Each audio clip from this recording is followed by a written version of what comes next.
Nessa noite, então, já que é a noite de abertura, eu queria refletir com os irmãos um pouquinho sobre quem foi Martinho Lutero, tratar um pouco aí do contexto em que ele surge, destacar alguns pontos importantes e pitorescos aí da vida dele e destacar, sobretudo, algumas descobertas importantes e que são basilares para nós hoje, se nós de fato queremos ser evangélicos. O tema geral é Martinho Lutero, não me envergonhe do Evangelho, o justo viverá pela fé, um texto aí que foi capital nessa transformação ocorrida no Reformador e depois do impacto dele sobre a Europa e sobre nós aqui também.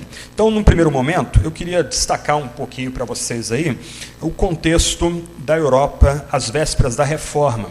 O que nós precisamos ter em mente aqui, lembrar, que essa foi uma época de convulsão tanto política como religiosa, também social. Então, é uma época em que imperadores, reis, generais, papas estavam lutando entre si para tentar moldar a Europa. Se você vê o nome a menção a papas aí, os papas eram guerreiros, eles vestiam armadura, iam para o campo de batalha, como o Papa Júlio II. Vários líderes europeus estavam ali literalmente sentindo as dores de parto de uma mudança na cultura, a mudança dos grandes impérios, do sistema feudal, para a noção agora de nações-estado. Então, essa foi uma época de convulsão política, um momento aí capital na história europeia. Mas foi também uma época de convulsão religiosa, ou convulsão quanto à fé. Essa é a época em que se percebia a Europa como cristandade. Isto é, percebia-se a Europa como um tipo de cidade edificada sobre o monte, como um tipo de sociedade cristã. O cristianismo permeava todas as esferas da sociedade. O calendário, as horas do dia, a relação com a igreja, as pessoas eram batizadas pequenas, infantes, elas eram tornadas membros da igreja, membros do Estado, eram ali na pia batismal consideradas como cidadãs de dois mundos. O cristianismo permeava a Europa. E já antes de Lutero, Zwinglio, Calvino e outros, já havia uma luta para reformar a igreja. Mas essas reformas, grande parte delas, inclusive capitaneadas pelos papas, e alguns desses papas e alguns eruditos cristãos ligados à Igreja Católica, era muito mais uma reforma moral, muito mais uma reforma ética do que propriamente doutrinal. Reformas doutrinais foram rapidamente esmagadas pelo poder da Igreja. Os nomes aqui que mais se destacam: John Wycliffe, que foi banido e perdeu sua cátedra porque traduziu a Bíblia para o idioma inglês, e daí vai surgir o movimento dos Lollardos, que vão se beneficiar da tradução da Bíblia do latim, traduzido do latim para o inglês. E talvez a pessoa que mais foi influenciada por Wycliffe foi John Huss, famoso reformador de Praga, que até hoje, quem vai em Praga vai descobrir que a igreja dele, Capela de Belém, está lá até hoje, né? Mas ele começa a pregar sermões da língua do povo, ele começa a pregar sermões que são expositivos e sequenciais, e ele começa a oferecer as ceias das duas espécies. As pessoas comungam agora na ceia, recebendo não só o cálice, mas também o pão. Ele foi atraído e traído no concílio de Constanza, foi executado na fogueira. Suas últimas palavras são tocantes, uma repetição da famosa oração dos evangelhos: ó Cristo, filho de Davi, tem misericórdia de mim. Quando se descobriu que Wycliffe é que o influenciou, Wycliffe já era falecido, seu corpo foi desenterrado, queimado e as cinzas jogadas num rio no interior da Inglaterra.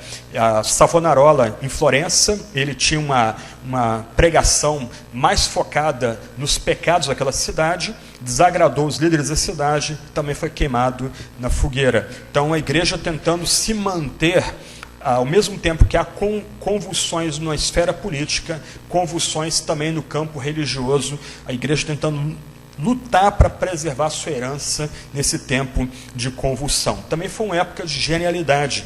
E a gente pode pensar em Michelangelo, Da Vinci, Rafael, Copérnico, Colombo, sobretudo Johann Gutenberg. Cerca de 50 anos antes da reforma, ele inventa a imprensa, e isso vai revolucionar a forma de comunicação naquela época. Talvez isso, ter livros hoje, seja lugar comum para a gente. a gente se acostuma com esses livros impressos, mas naquela época foi uma completa novidade. Pessoas viveriam a vida toda, às vezes, tendo pouquíssimo acesso ou nenhum acesso à literatura. Mesmo os reis, os nobres, quando muitos teriam lá uma edição dos evangelhos, uma edição dos salmos, toda bonitinha, trabalhada, um lecionário, mas muito dificilmente eles teriam capacidade de ter acesso à Bíblia toda, era cara e de difícil acesso. Copérnico muda tudo isso. Rapidamente a Bíblia se torna um best-seller. Grandes bibliotecas do mundo preservam exemplares das Bíblias originais que ele imprimiu já na metade do século XV. E, de certa forma, a revolução de Copérnico é análoga às novas ferramentas de comunicação que nós temos hoje, como Facebook, Instagram, Twitter, sites, blogs, etc. e tal, na medida que a informação hoje se dissemina com muita facilidade. A gente escuta hoje nossos jornais falando, cada um de vocês pode ser um jornalista, baixe o aplicativo do nosso jornal, mande fotos, mande notícias. Quer dizer, hoje todos temos um acesso à informação que ninguém sonharia 30 anos atrás. E muito desse acesso, dessas ferramentas de informação são responsáveis pela disseminação da fé reformada hoje. Jovens hoje se destacando em Facebook, Twitter, falando para dezenas de milhares de pessoas, algo que seria inimaginável 30 anos atrás. Então, uma revolução tão impressionante quanto a descoberta da imprensa, começo ali da imprensa com Gutenberg. Essa época também foi uma época de profunda inquietação com a morte, a culpa e a perda de sentido. É a época da peste negra. Ninguém sabe como começou de fato a peste negra. Algumas pessoas sugerem que barcos chegando de Constantinopla, chegando em Gênova, por exemplo, traziam, em Veneza, traziam ratos nos seus porões, e esses ratos contaminados começaram a disseminar a peste negra naquela época. Algumas pessoas tiveram a brilhante ideia de achar que gatos eram animais malignos. Obviamente a gente prefere cães, né, são mais bonitinhos, mas começaram a matar gatos por toda a Europa, e onde não há gatos, os ratos fazem a festa. Isso aumentou a disseminação da peste negra muito rapidamente. Quase um terço da população europeia morreu. E aconteciam coisas inexplicáveis. Numa casa, todos os familiares morriam e uma única pessoa ficava viva. Como é que se explica isso? Como resposta a esse drama ligado à morte, surgiram quadros famosos como a Dança da Morte, retratando aí a morte, carregando pessoas para um tipo de pira. Essa é a época que surgem ordens de flagelação, pessoas andando pelas cidades com o tronco nu e se cortando, se flagelando, como uma forma de aplacar o que eles entendiam que era a ira e o juízo de Deus sobre a Europa. Então essa é uma época de inquietação profunda com a morte, um pavor profundo com a morte, e aí havia todo um dilema ligado à culpa e à perda de sentido da vida. Havia-se a percepção que a vida é breve, mas as pessoas estavam esmagadas pela culpa e esmagadas por uma perspectiva em que, se não tivesse ligado ao clero, então a vida não tinha muito sentido para grande parte da sociedade cristã na Europa no século XV para o século XVI. Esse é basicamente o contexto em que Martinho Lutero surge. Ele vai nascer em 10 de novembro de 1483, na Alemanha, em Eisleben, uma pequena vila no norte da Alemanha. A família dele, há poucas informações sobre a família dele. O pai dele era um minerador, e o sonho do pai dele é que ele fizesse direito. Aquelas famílias que não mandavam seus filhos para estudar em mosteiros, para se preparar para o ministério, eles tinham a opção de mandar seus filhos para estudar direito, uma forma de ascender socialmente, ver os seus filhos ascendendo socialmente. Então, seu pai, desde cedo, resolveu investir em Lutero para que ele fosse um jurista. Com 14 anos, ele foi enviado para estudar latim em Mansfeld, depois em Magdeburgo. Ele vai estudar latim numa escola ligada aos Irmãos da Vida Comum. Talvez o personagem mais famoso desse movimento é Tomás de Kempis, autor da Imitação de Cristo, uma obra clássica, talvez junto com o Peregrino, as duas obras cristãs mais lidas na história. E um ponto aqui importante para a gente é que, com 14 anos, pela primeira vez, Lutero vai ter acesso à Bíblia. Você lembra que esse é o contexto em que a imprensa começa agora a disseminar a Bíblia impressa para as pessoas, mas ainda assim ela não foi disseminada por toda a Europa. Então Lutero conta que ele entra na biblioteca da sua escola e no centro da biblioteca havia uma Bíblia acorrentada à mesa. É a primeira vez que ele vai ter acesso ao texto sagrado ali com 14 anos. Lembra, nós estamos falando da sociedade cristã. A ideia aqui é que a cultura é cristã, que o mundo em que essas pessoas se movem é basicamente cristão. Mas esse rapaz, Lutero, assim nomeado em homenagem a um dos santos padroeiros da Europa, um dos santos padroeiros fundadores da Europa, Martins de Tours, ele não tinha visto a Bíblia até então, com 14 anos, então ele tem acesso ao texto sagrado. Com 18 anos, em 1501, ele é enviado para a Universidade de Erfurt para se dedicar ao direito, e em 1505 ele vai receber o título de mestre em direito. Ele, em retrospecto, vai dizer que a universidade da época dele era uma cervejaria e um prostíbulo. Essas são as formas que ele usa para caracterizar o seu ambiente universitário. Parece que não mudou muita coisa não, mas tudo bem. Ok? Continuando então. Em 1503, na Páscoa, ele vai se ferir gravemente. Naquela época era muito comum os alunos usarem um tipo de espadim, uma espada pequena na cintura. Ele vai tropeçar e vai perfurar o seu abdômen. E lembra, essa é a época do pavor da morte. As pessoas têm medo da morte, elas encaram a sua finitude. É muito fácil perder entes queridos. Lutero vai ficar aterrorizado por meio dessa experiência, e em retrospecto ele vai dizer que ele teria morrido apoiando-se na Virgem Maria. Isso em 1503. E ele vai ingressar, surpreendentemente, na Ordem dos Agostinianos. Isso vai ser um choque para a família dele. O pai dele vai ficar bastante tempo sem conversar com ele, vai romper relações com ele. Ele estava, pai, investindo no filho para que ele fosse um jurista, e ele vai romper com todo esse anseio paterno e vai entrar na Ordem dos Agostinianos em 1505, em 17 de julho de 1505, aos 22 anos. O que leva Lutero a desistir de uma carreira do direito e entrar no mosteiro, entrar na Ordem Agostiniana, talvez uma das ordens... os agostinianos nessa época se orgulhavam de nunca ter saído um herege das suas fileiras. É uma ordem compacta, herdeira da tradição de Agostinho de Hipona, herdeiro das ênfases teológicas e epistemológicas de Agostinho. Então, essa é a ordem que Lutero escolhe para entrar.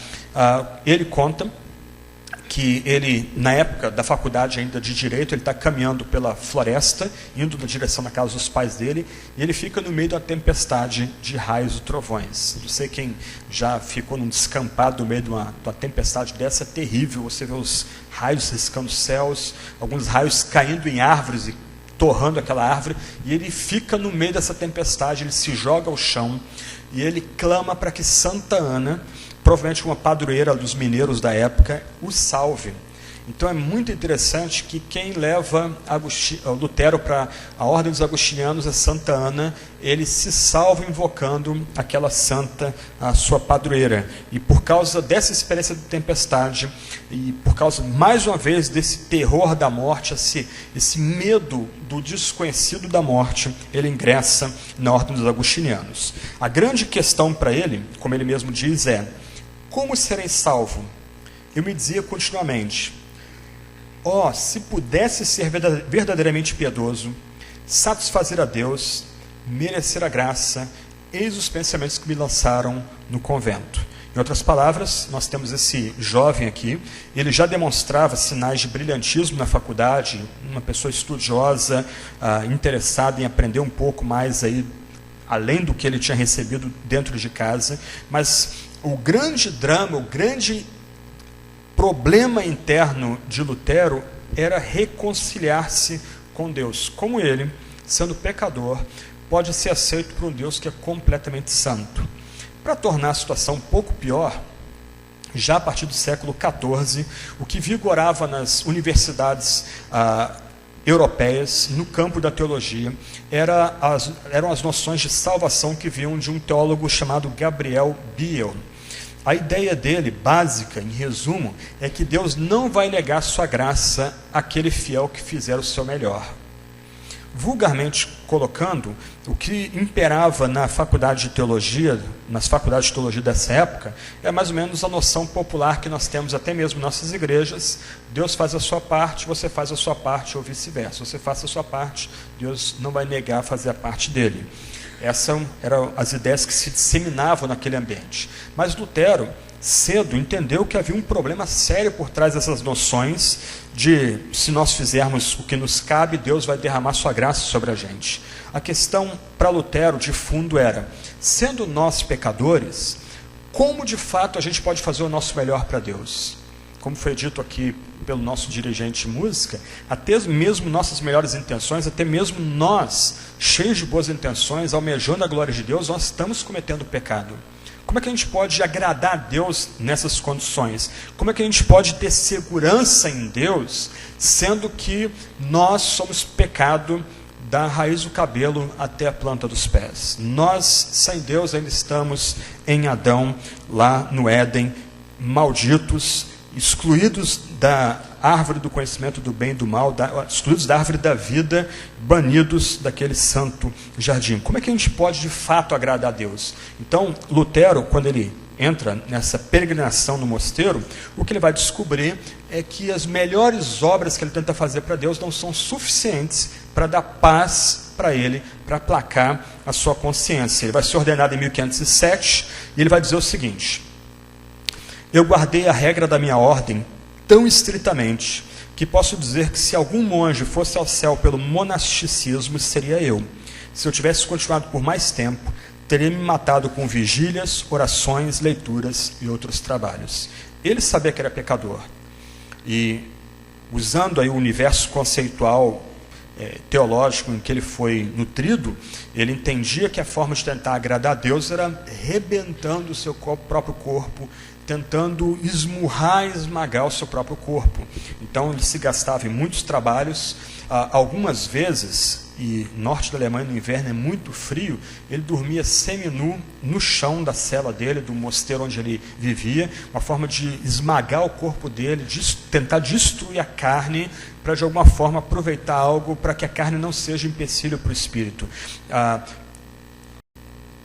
situação ficou tão tensa que os próprios colegas de Lutero notavam que, em vez dele ser uma pessoa alegre, bem disposta, ele sempre se apresentava como alguém quebrantado, alguém machucado, alguém literalmente destruído e moído por dentro. Ele tinha um bom confessor, um homem chamado Johann von Staupitz, e conta-se que ele, volta e meia, durante o dia, voltava 2 ou 3 vezes para se confessar. E Staupitz, bem-humorado, uma vez disse para ele, falou o seguinte: olha, cometa adultério, mata a pessoa, cometa um pecado digno do nome, aí você volta para se confessar comigo. Mas Staupitz não estava para brincadeira. Staupitz vai conduzir Lutero às chagas de Cristo, como Lutero vai escrever em retrospecto. O que Staupitz começa a mostrar para Lutero é que mais importante do que tentar esmagar o corpo, tentar disciplinar o corpo para que o corpo não seja um empecilho numa caminhada em direção a Deus, é que o coração seja transformado pela obra de Cristo. Staupitz quase acertou aqui. E porque ele não teve o entendimento que Lutero vai ter depois, Staupitz vai romper com a reforma e vai morrer como católico romano. Mas Staupitz começa a apontar Jesus para Lutero, o Cristo crucificado, aquele que foi levantado num sacrifício sangrento na cruz por pecadores.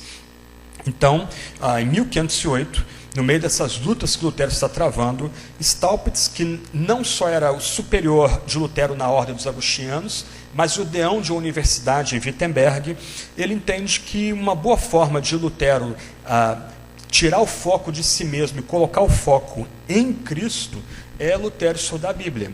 Então, Staupitz vai destacar Lutero para que ele se torne um doutor em Bíblia.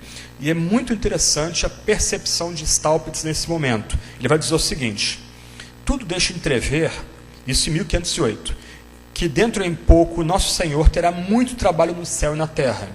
Então precisará de um grande número de jovens doutores laboriosos. Que vivas, pois, ou que morras, Deus tem necessidade de ti em seu conselho. Obviamente aqui é uma linguagem irônica, carregada de um bom senso de humor, mas Staupitz, como o conselheiro de Lutero, como superior de Lutero, literalmente obriga Lutero a se dedicar ao estudo da Bíblia. 2 pontos importantes aqui. Lutero é levado a descansar no Cristo crucificado, nas feridas de Cristo, como ele vai mesmo dizer mais para frente, e Lutero agora é empurrado a estudar a Bíblia. Nesse período também, Lutero vai fazer uma peregrinação em Roma, achando que isso vai, de alguma forma, pacificar a consciência dele, trazer paz para ele, ou mudança de coração, mas, lê do engano, aquela viagem para Roma é simplesmente frustrante, ele não aproveita nada daquela viagem, muito ao contrário, ele entende que aquela peregrinação foi totalmente vã para ele. Finalmente, em 1512, Lutero obteve o grau de doutor em teologia. Agora, Lutero estava apto a ser um professor de Bíblia no ambiente universitário alemão do século XVI. E pastores, presbíteros, professores de teologia, olha as palavras que Lutero profere em 1512, quando ele recebe esse diploma. Ele diz o seguinte: eu, doutor Martim, fui chamado e forçado a tornar-me doutor contra a minha vontade, por pura obediência, e tive de aceitar um cargo de ensino como doutor. E prometo e voto pelas Sagradas Escrituras, que tanto amo, pregar e ensiná-las fiel e sinceramente. Para mim, essa citação aqui é impressionante, pela riqueza dela, mesmo sendo uma citação pequena. Primeiro, Lutero tem a percepção de que ele foi empurrado para o jogo, para citar uma expressão cara a João Calvino. E essa é uma característica de grandes obreiros do passado. Ambrósio, um político de Milão, ele literalmente foi obrigado a se tornar o bispo da cidade de Milão. Agostinho cai na armadilha do seu bispo e ele é ordenado um bispo coadjutor contra a sua vontade. Os membros da igreja impedem que ele saia daquela comunidade e ele é empurrado para frente para ser ordenado, porque ele não quer ser o bispo coadjutor, que era até uma ordenação contra o direito canônico daquela época. A mesma coisa Lutero, ele se vê aqui como alguém que foi puxado, atraído por Deus, não era algo que ele queria, mas Deus é que o colocou nesse caminho. Calvino, ele tem que ser amaldiçoado por William Farel para ir para Genebra e se tornar pregador em Genebra. Calvino nunca foi ordenado ao ministério, ele era simplesmente conhecido como Jean Calvin e era um pregador da igreja de São Pedro em Genebra. Mas lembra, ele disse para Farel, ele tem 27 anos, olha, Deus me chamou para escrever, para pesquisar, e eu não quero me envolver com a igreja. Aí Farel vira para ele e diz, olha, se você não se envolver com a igreja de Genebra, Deus vai amaldiçoar seu estudo. E Calvino ficou horrorizado, e aí Calvino é conduzido literalmente para assumir a igreja em Genebra. Essa foi a primeira maldição que Calvino escutou. 3 anos depois, é aquele negócio, pregador jovem, pastor jovem, acha que pode mudar uma igreja de 1000 anos em 3 anos. Obviamente ele foi expulso do ministério, ele e Farel são tocados aos pontapés de Genebra. E Calvino vai para Estrasburgo, e ele vai ser pastoreado por Martin Butzer, que era já um pastor respeitado, um ex-dominicano muito respeitado daquela época. E 3 anos depois, mais alguns anos depois, ele é chamado para voltar a Genebra. E ele não quer voltar a Genebra. Agora ele está em Estrasburgo, ele casou, pastoreia uma comunidade francesa e é amado pela sua igreja. E aí Butzer vai dizer, olha, lá é o seu lugar. Se você permanecer aqui, Deus vai pesar a mão sobre você. E aí Calvino volta para Genebra. Sentimento de culpa é um aliado poderoso de vez em quando. Ok, continuando aí. Além dessa questão de Lutero se perceber como alguém que entrou no ministério da pregação contra a vontade dele, o que reforça esse senso de chamado divino, ele é doutor em Bíblia porque Deus mesmo chamou, Deus mesmo vocacionou. Para mim é muito tocante a reverência dele. Eu prometo e voto pela Bíblia que tanto amo pregar e ensiná-la fielmente. Hoje nós vivemos um tempo em que, principalmente jovens, estão sedentos pela Sagrada Escritura. E é uma tragédia que tantos pastores não façam votos parecidos com esse de Lutero. Eles gostam de contar histórias bonitinhas no púlpito, pregar sermões motivacionais, mas o nosso chamado, nosso supremo chamado é ensinar Sagrada Escritura fiel e sinceramente. Pregar a tempo e fora de tempo, como Paulo exige de Timóteo no seu testamento final. E é isso que Lutero faz. E ele volta para Wittenberg, agora ele é contratado como professor daquela universidade, ele é recebido no senado daquela universidade, e ele escolhe ensinar 4 livros bíblicos. Ele vai fazer exposições nos Salmos durante 2 períodos, entre 1513 e 1515, depois 1518 e 1519. Ele vai ensinar Romanos, 1515 a 1516, vai ensinar Gálatas, a carta com a qual ele casou, ele vai dizer isso, 1516 e 1517, e ele ensina Hebreus em 1517. O que ele fez em sala de aula era basicamente expor o texto bíblico, tentar levar os seus alunos junto com ele a entender o que o texto de fato diz. Ele literalmente vai romper com toda a tradição aqui medieval de uma hermenêutica alegórica, de buscar um significado não literal mais profundo do texto bíblico. O que Lutero quer fazer, ele não vai fazer de forma tão precisa quanto Calvino, mas ele já abre o caminho aqui, é tentar entender o texto bíblico no seu contexto histórico, no seu contexto gramatical, tentando interpretar o texto à luz dos melhores materiais de grego e hebraico que havia naquela época. O que ele vai dizer, com muita seriedade, é que no transcorrer desses estudos o papado soltou-se de mim. Enquanto ele vai estudando, junto com seus alunos de Wittenberg, Salmos, Romanos, Gálatas e Hebreus, os trapos do papado se soltaram dele, alguma coisa aconteceu na mente dele e no coração dele que vai mudar a vida dele completamente. Isso vai se dar, sobretudo, com os seus estudos no livro de Romanos. O livro de Romanos, talvez alguém já brincou, não sem razão, que você pode contar a história da igreja pela interpretação que se fez da carta de Romanos. Ela foi altamente relevante para Agostinho. Agostinho se converte ao ler Romanos 13, revestivos o Senhor de Jesus, tudo muda para ele ali. Tomás de Aquino comentou Romanos, Lutero vai comentar Romanos, Calvino, o primeiro comentário bíblico que Calvino escreve com 27 anos, novinho, é Romanos, junto com a primeira edição das Institutas. John Wesley se converte ouvindo a leitura do prefácio de Lutero à Epístola de Romanos, que vinha pensa as traduções que Lutero fez ao texto sagrado mais adiante. Calbart, no século XX, ele abandonou o liberalismo, estudando Romanos toda segunda-feira com um colega dele, Eduard Turnessen, Romanos sendo um texto vital de transformação da igreja cristã. E quando Lutero começa a estudar Romanos, ele vai topar com a noção da justiça de Deus. Para ele, antes, a noção de justiça de Deus o jogava no mais profundo terror. Para Lutero, a noção de justiça de Deus era Deus sentado no trono, pronto a vir em julgamento, para exterminar todo o gênero humano, porque o gênero humano não tem condições de satisfazer a santidade divina, as exigências da bondade divina, da misericórdia divina. Então, essa noção enche ele de pavor. Só que aí ele vai descobrir que a noção da justiça de Deus, na Bíblia, tem uma conotação diferente das noções de justiça de Deus do catolicismo medieval. As noções do catolicismo medieval eram duplas. Uma, a justiça de Deus se referia à ira de Deus, o completo desprezo que Deus tem pelo nosso pecado, transgressão e iniquidade.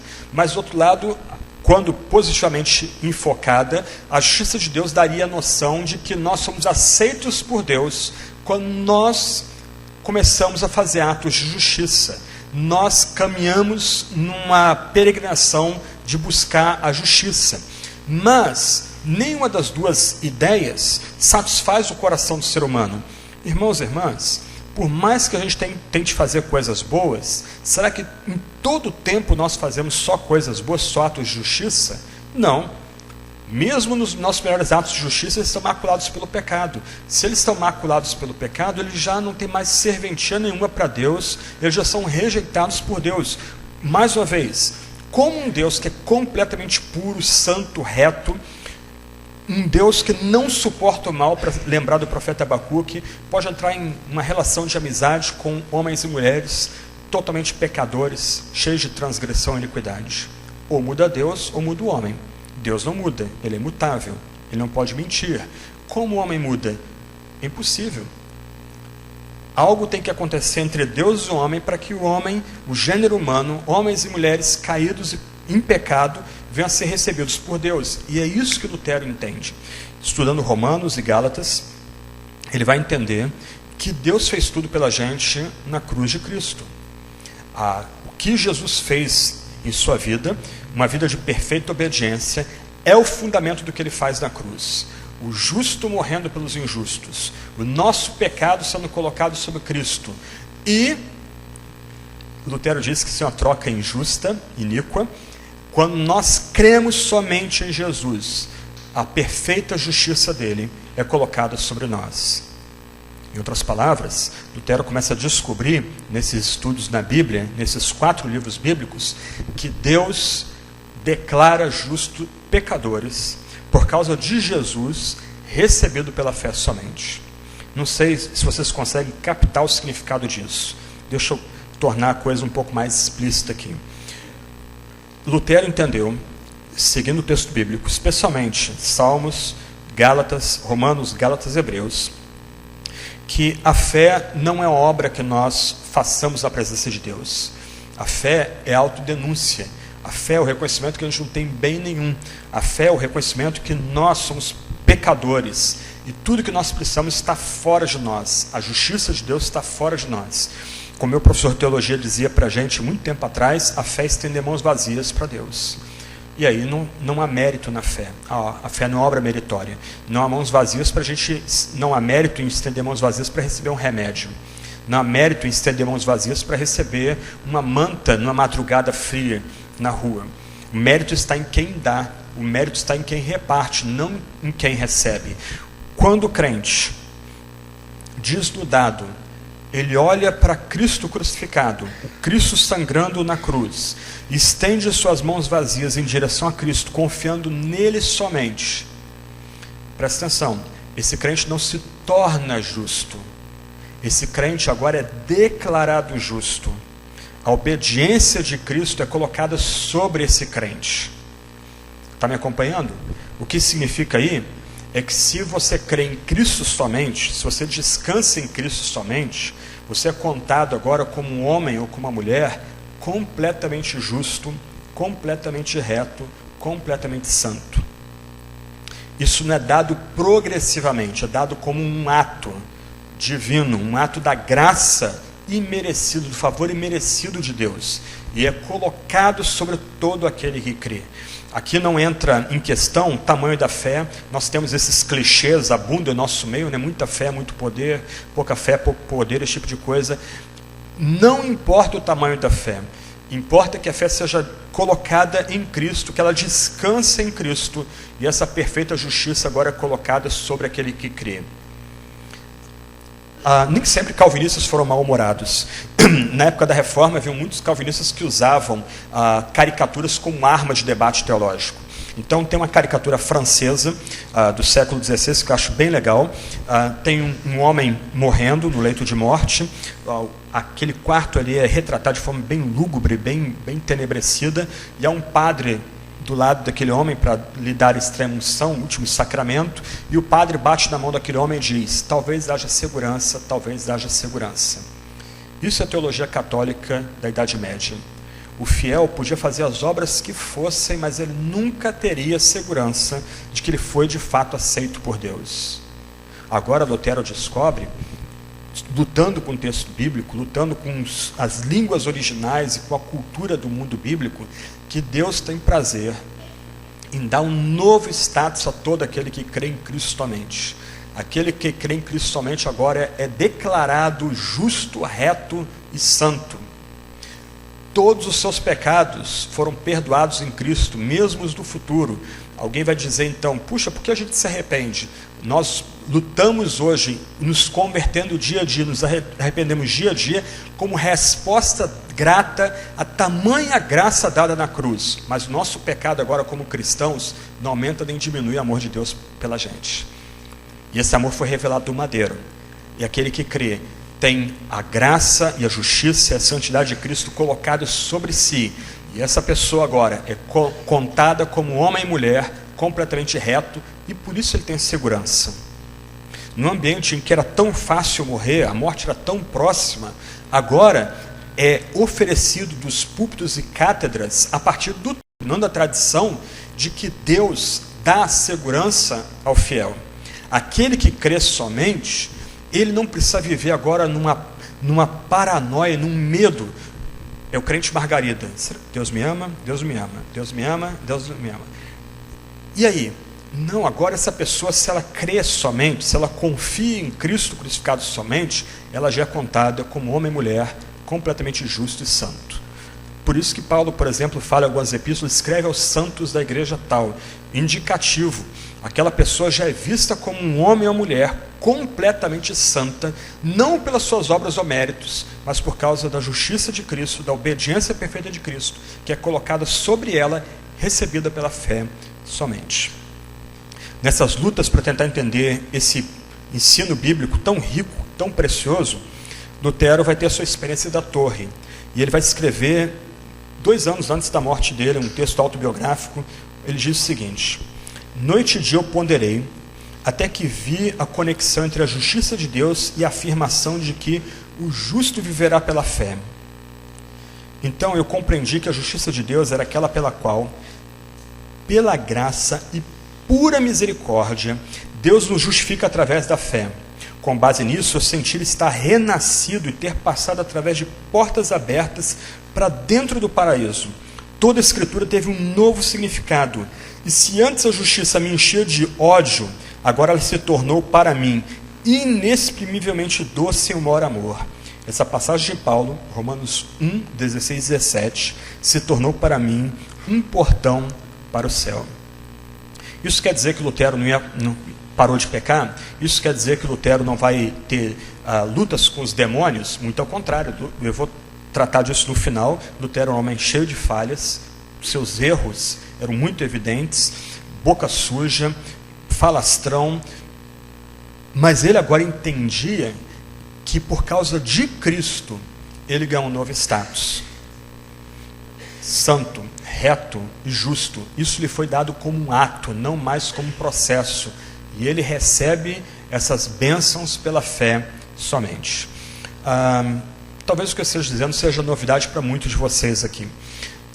Eu praticamente nasci dentro da Igreja Batista. Se a Igreja Batista batizasse infante, eu tinha sido batizado com 6 meses de idade dentro da Igreja Batista. A primeira vez que eu ouvi sobre essa doutrina, eu tinha 27 anos, e quem pregou, eu ouvi pregando pela primeira vez do púlpito essa doutrina, foi o Dr. Shedd, falecido ano passado. Ele expondo Romanos em Campos dos Goitacazes há muito tempo atrás. Foi a primeira vez na minha vida que eu vi alguém pregar essa doutrina no púlpito. Como bom batista, todo o drama da salvação era resumido em aceitar Jesus, veio à frente, aceitou Jesus, uma vez salvo, salvo para sempre, acabou, Deus está perdoando seus pecados. O que Lutero está descobrindo aqui é mais do que o perdão dos pecados.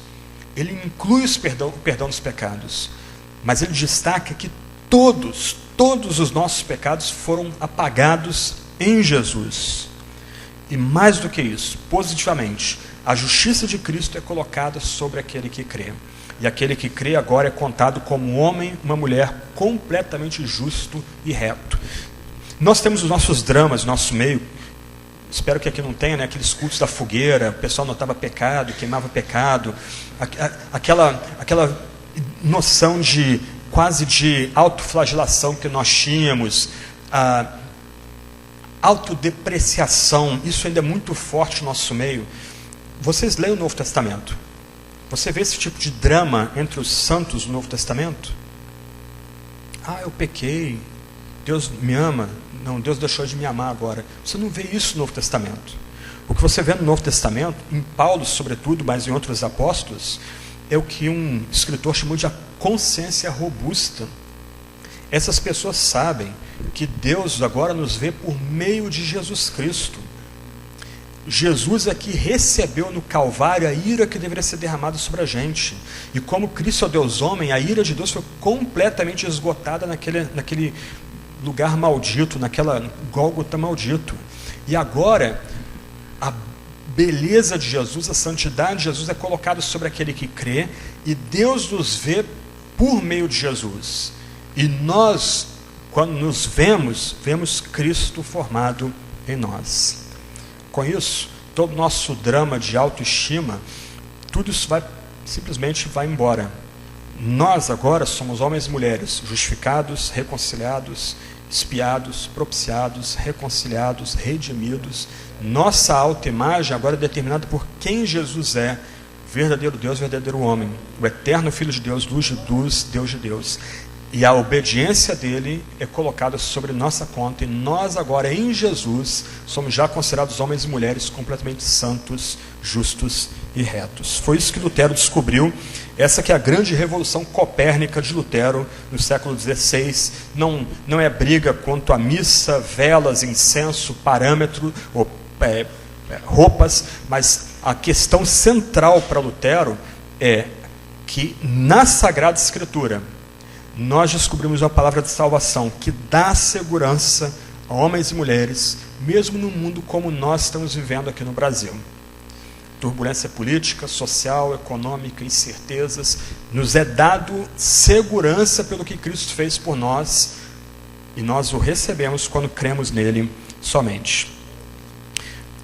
Pode pular um slide aí? Pode pular isso aí.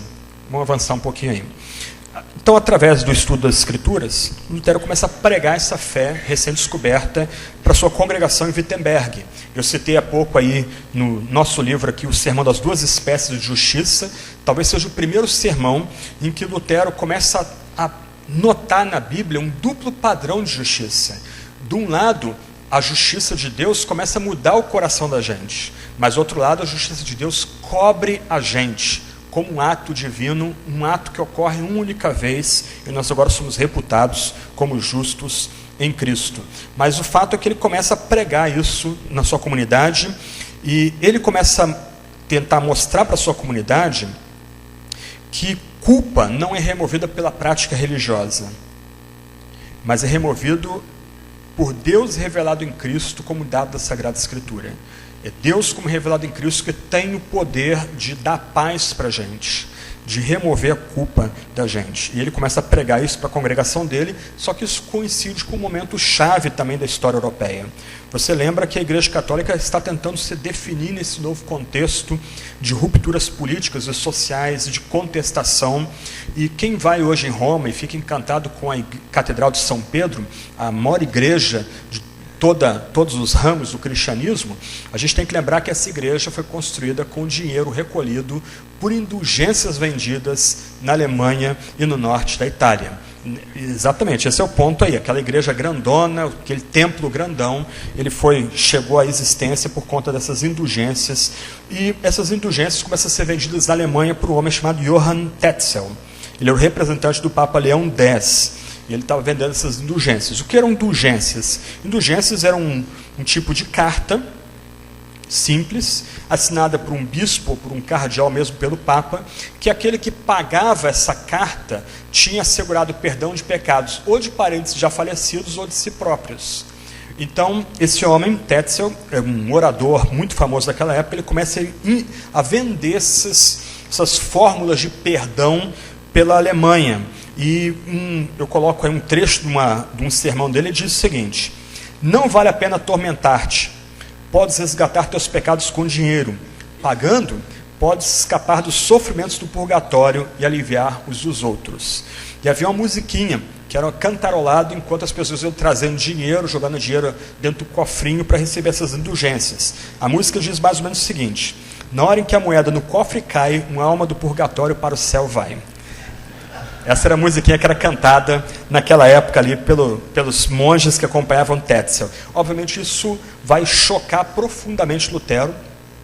Conta-se aí que ele tropeça num bêbado e descobre que aquele bêbado havia buscado a confissão auricular com ele alguns dias antes, e ele chuta aquele bêbado e diz: mas espera aí, você não veio pedir perdão pelos pecados? Eu não passei lá os exercícios espirituais para você fazer? Aí o bêbado diz: não, mas é que eu acabei de comprar essa bula, todos os meus pecados estão perdoados, eu posso continuar bebendo aqui, gastando meu dinheiro com bebida. E Lutero fica muito irritado com isso, e ele também começa a pregar contra a venda de indulgências na igreja dele. E isso vai desembocar na data famosa de 31 de outubro de 1517. O que a gente precisa lembrar é que essa data marca o dia de Todos os Santos. E muitas pessoas iriam para Wittenberg para ver relíquias. Diz que a coleção de relíquias em Wittenberg alcançava 17.443 itens, pedaços da cruz de Cristo, pedaço dos cravos que crucificaram Cristo, restos do leite talhado da Virgem Maria, roupas de santos, dente de São Crisóstomo e por aí vai. E a contemplação dessas relíquias asseguraria 127.799 anos de indulgências para aquele que desse uma oferta para a igreja e contemplasse aquelas relíquias ali. Lutero fica muito desagradado dessa mercantilização da fé. Ele já está pregando no púlpito alguns sermões que já apontam para um caminho de reforma, de ruptura com a visão de salvação medieval, e aí ele resolve fazer algo que para nós é espetacular, né? A gente celebra isso nos nossos cartazes, mas naquela época era uma coisa corriqueira. Ele escreve 95 teses. O título original dessas 95 teses era Debate para o Esclarecimento do Valor das Indulgências, e era muito comum, para fomentar o debate, essas teses escritas em latim, que era a língua dos teólogos, ser afixada na porta do castelo, ainda que seja debatido se ele afixou ou não. Quem disse que ele afixou foi Melanchthon, o seu assistente, seu amigo mais próximo. Então a gente segue aí a posição que Melanchthon está dizendo.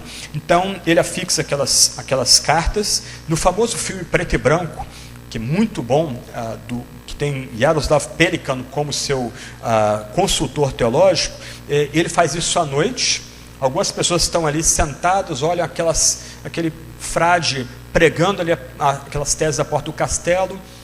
Para eles aquilo não diz nada, olham lá, voltam a dormir ali à noite. Só que o que acontece? É a época da imprensa. O equivalente nosso às ferramentas de comunicação que nós temos no mundo. Disse que pessoas começaram a redigir aquelas teses, uma pessoa ia lendo, outra pessoa ia escrevendo, elas levaram para tradutores verteram as teses do latim para o alemão, e rapidamente essas teses viraram best-seller. Gente em toda a Europa lendo aquelas 95 teses. Rapidamente, todo mundo começou a conhecer o que Lutero estava defendendo na Alemanha. Aí no quadro você tem algumas dessas teses.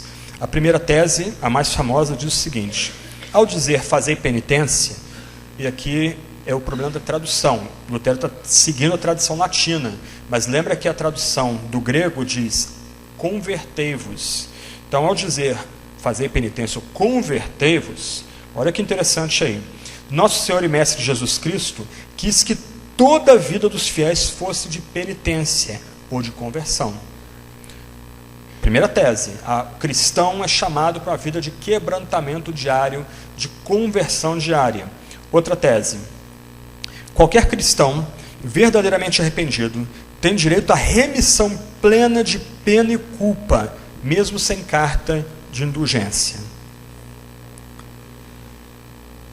Outra tese, vã a confiança de salvação por meio de cartas de indulgências, mesmo que o comissário, ou até mesmo o próprio Papa, desse sua alma como garantia pelas mesmas.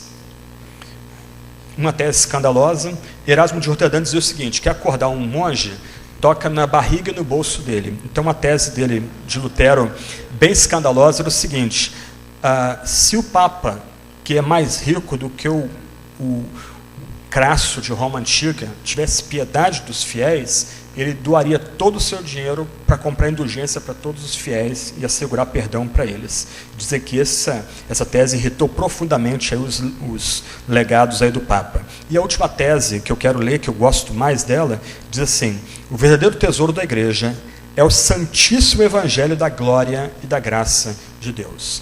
Então essas teses foram traduzidas, publicadas, rapidamente chegaram em todo o canto da Europa, e aqui a nossa história começa a correr mais. Isso foi em 1517, final de 1517. Em 1518, Lutero é chamado a participar de um debate em Heidelberg, na Universidade de Heidelberg, e ele vai distinguir nesse debate a fé evangélica das corrupções medievais, em termos de teologia da cruz e teologia da glória.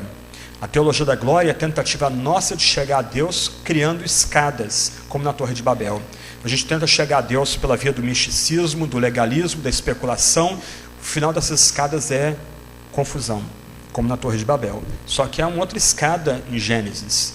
Gênesis 28, Deus faz uma escada e desce do céu em Betel, a casa de Deus, o lugar que foi marcado como Betel. Ok, há uma outra escada, a escada da cruz, em que Deus vem a gente.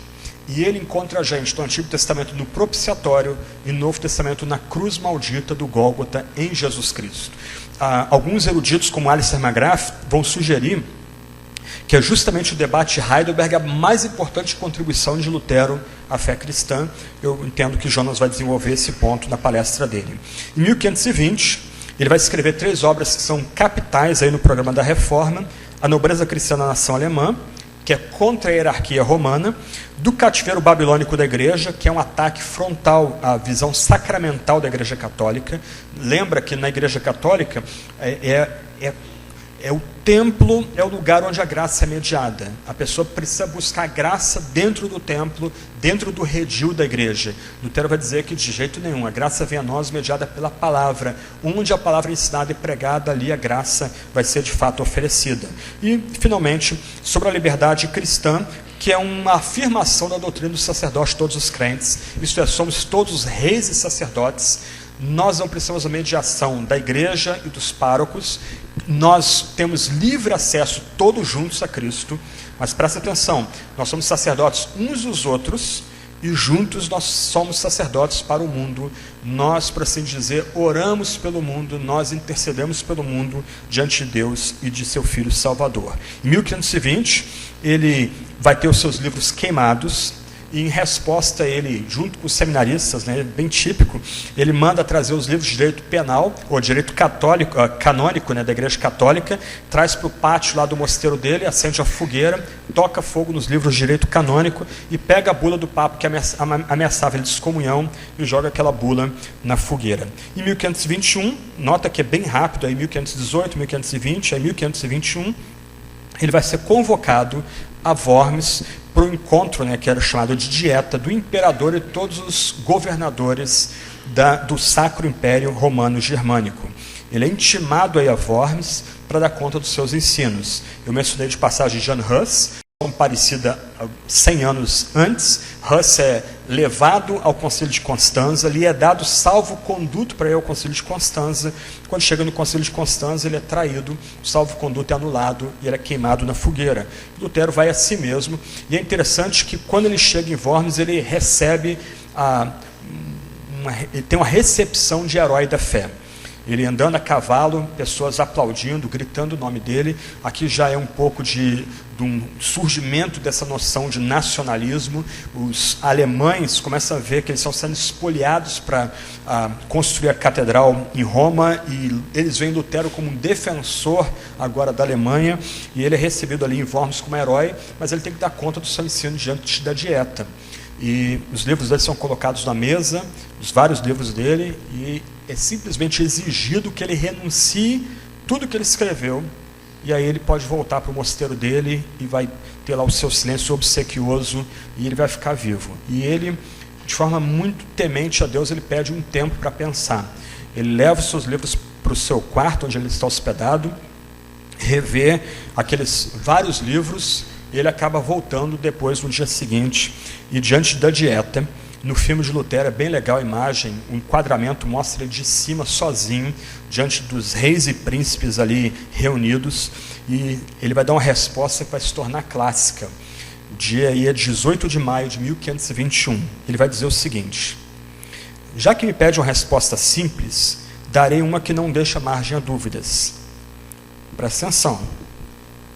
A não ser que alguém me convença pelo testemunho da Escritura Sagrada ou com razões decisivas, não posso retratar-me, pois não creio nem na infalibilidade do Papa, nem dos concílios, porque é manifesto que frequentemente se tem equivocado e contradito.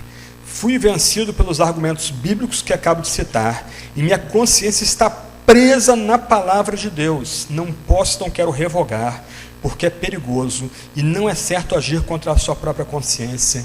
Que Deus me ajude. Amém.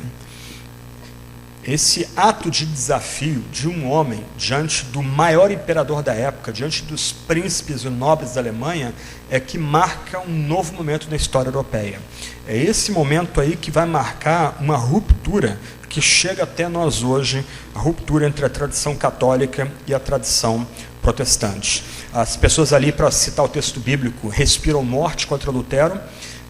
ainda assim respeita-se o salvo-conduto, mas há todo um ambiente ali de Lutero sai de Worms, ele ser morto, e ele é convenientemente sequestrado pelo nobre do seu território.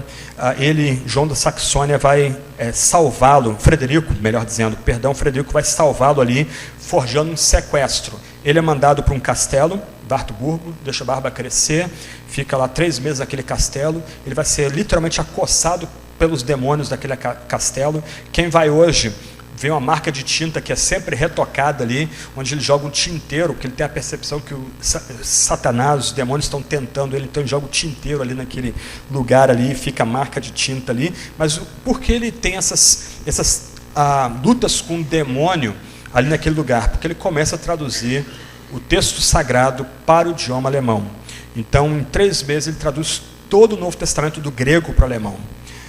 Em menos aí de 3 meses, a primeira edição, 5 mil exemplares, é toda vendida, se esgota. Esse livro se torna um best-seller na Alemanha. Mais adiante, nos 10 anos seguintes, haverá 58 edições do Novo Testamento do alemão.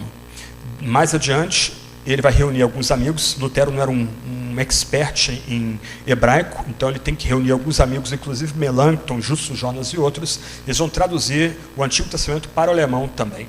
Hoje, se você pergunta para o alemão qual o livro mais importante da história da Alemanha, vai ser a Bíblia, porque a Bíblia que formou o idioma alemão moderno, ela que deu, por assim dizer, estrutura para o alemão moderno. Então, se você notar, ênfase na exposição do texto sagrado, no estudo expositivo do texto sagrado, a descoberta da doutrina da graça e da fé somente no texto sagrado, e a forma de honrar o texto sagrado é colocar o texto sagrado na mão do maior número possível de pessoas na Europa. Esse era todo o roteiro, programa reformador de Lutero. Em 1525 ele se casa com Catarina von Bora.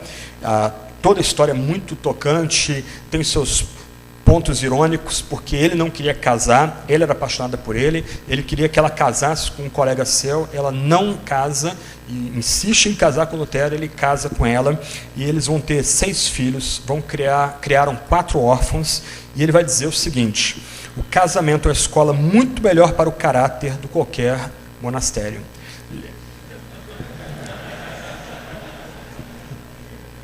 Quem está casado aí pode aferir a palavra de Lutero. Mas, de certa forma, é ele que inventa a família protestante. Pai, mãe, filhos, os pais responsáveis pela nutrição dos filhos, pelo cuidado religioso ou de fé dos filhos, os pais também responsáveis pela educação primeira dos filhos, não propriamente escola, mas os pais, geralmente a família reunida, tocando a música juntos, lendo o livro juntos. Essas imagens de quadros antigos, elas nascem em Lutero. Ele é o fundador dessa visão protestante, cristã da família, uma imagem que tem sido colocada em xeque nos últimos anos. Curiosamente, Lutero morre na vila onde ele nasceu. Em 1546, ele é chamado a resolver um debate na vila dele entre 2 pessoas ali, e ele, no meio do inverno, se dirige para aquela vila, e ele vem a falecer ali, a vila de Eisleben. Ele sai de Eisleben, convulsiona o mundo e volta para Eisleben para descansar das suas lutas ali. Depois da morte dele, encontraram um pequeno pedaço de papel, uma mesa. O texto está escrito metade em alemão, metade em latim, e o texto diz assim: que pessoa alguma pense ter compreendido a Sagrada Escritura, a menos que tenha durante 100 anos dirigido a igreja com Elias, Eliseu, João Batista, Jesus e os apóstolos. Somos mendigos, essa é a verdade. Todas essas ênfases, centralidade do texto bíblico, a necessidade e a dependência da graça estão nessa pequeno testamento final aqui. Quer dizer, aqueles que querem guiar a igreja devem estar imersos no texto sagrado. O sangue daqueles que vão guiar a igreja tem que ser bíblico. Do outro lado, há todo um senso de dependência da graça. Somos mendigos. Um eco de Isaías. Nossas roupas são trapos imundos. Nós somos carentes de Deus, que tem poder de nos dar outras vestimentas, vestimenta de festa. Quem vai Wittenberg ver a sepultura dele dentro da igreja. Enquanto o cortejo passava, todos os sinos da cidade repicando, e assim a gente se despede desse grande reformador do século XVI. Qual o legado dele? Só vou mencionar isso para a gente encerrar. O grande legado de Lutero, que era um homem cheio de defeitos, cheio de falhas. Algumas vezes os defeitos e falhas e erros de cálculo eram talvez mais evidentes do que as virtudes dele, mas esse homem que Deus se agradou de usar, ele firmou 3 colunas que são básicas da fé, que a gente passou aqui em nossa palestra. Primeiro, só a Escritura. Somente a Escritura é o fundamento de fé e vida da igreja. A Escritura é suprema, a Escritura é a voz de Deus se dirigindo a nós aqui e agora. Qualquer um de nós pode ir à Sagrada Escritura e vai ouvir Deus falando a nós diretamente naquelas páginas, saltando o abismo de tempo e espaço, e se dirigindo a nós de forma paternal, amorosa e salvadora, a nós pecadores. Então a Escritura é o fundamento de fé e vida da igreja. A igreja só tem razão de existência se a Escritura é de fato central no seu púlpito. Outra ênfase importante de Lutero é que a salvação é decorrente da graça somente, sola gratia. Quer dizer, nós não fazemos nada, salvação não é cooperação, não tem nada a ver aqui, eu faço minha parte, Deus vai fazer a parte dele, eu faço o meu melhor e Deus vai dar a sua graça para mim. Não, aqui nós somos homens e mulheres mendigos, carentes completamente da graça divina, nós somos pecadores, transgressores, iníquos, nós fomos nascidos e criados em pecado, nós herdamos o pecado e a condenação que foi colocada sobre Adão, nós dependemos da graça e da graça somente. E essa graça é dada fundamentalmente, não num processo, mas como um ato decisivo, em que, terceiro ponto, aquele que crê somente é declarado justo. Não pelo tamanho da sua fé, mas porque aquele pecador se volta para a cruz e confessa que tudo que ele precisa está dado naquele que foi levantado naquela cruz sangrenta. Somente a Escritura, somente graça, somente a fé, esse é o grande legado de Lutero. Então esse homem, pecador, cheio de defeitos, a forma de honrá-lo é ler seus textos, é caminhar com ele naquilo que ele é radicalmente bíblico. Essa é a forma de honrá-lo. Como Calbart diz, quem mais foi Lutero? É de um professor da igreja cristã, que não se pode celebrar de outra maneira senão ouvindo. Então, a forma de nós celebrarmos ele não é imitando, especialmente por causa dos seus defeitos, mas é ouvindo as suas explicações do texto sagrado e se colocando debaixo do texto sagrado na medida que aquelas exposições que ele nos oferece são de fato bíblicas e honram a Deus. Vamos orar, depois o pastor Leclerc toca a palavra.